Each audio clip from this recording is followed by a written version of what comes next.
নমস্কার।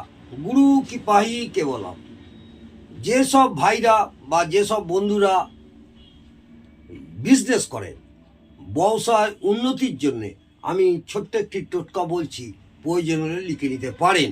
ব্যবসা ভালোই চলছিল, হঠাৎ চলছে না।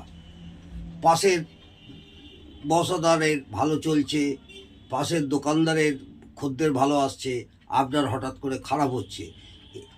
সেই ব্যাপারে আমি একটা ছোট্ট টোটকা বলবো। এই টোটকাটি বেশ কিছুদিন করে দেখুন, আশা করব আশানুরূপ ফল পাবেন।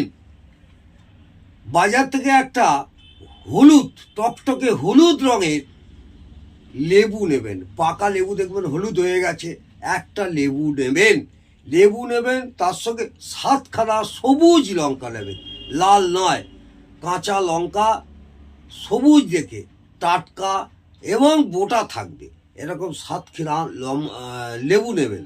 নিয়ে কাঠ কয়লা পাওয়া যায়, সেই কাঠ কয়লাটা কি করবেন, 4খানা কাঠ কয়লা নেবেন।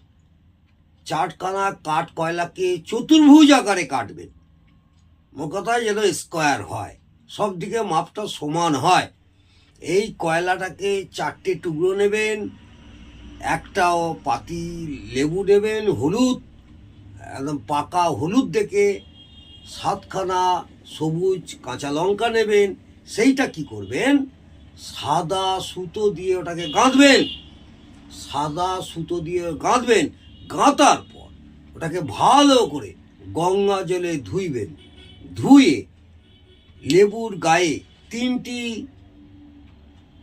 সিঁদুরের ফোঁটা দেবেন। যদি সিঁদুরে সম্ভব না হয়, লাল চন্দনের ফোঁটা দেবেন। তারপর আপনার ব্যবসার যে মেন দরজা দিয়ে ঢুকছেন তার বাঁ দিকে, ওইটাকে টাঙিয়ে দেবেন। 1 সপ্তাহটা রাখবেন।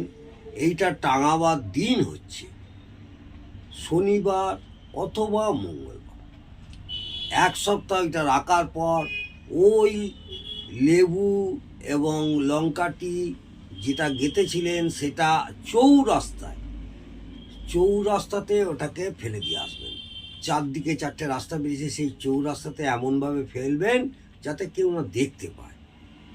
এইভাবে আবার পরের সপ্তাহে এইভাবে করুন। কয়েকটি সপ্তাহ করার পর দেখবেন আপনাদের দোকানের খদ্দের অনেক বেড়ে যাবে এবং ব্যবসায় আশানুরূপ উন্নতি আসবে। জয় মাতা।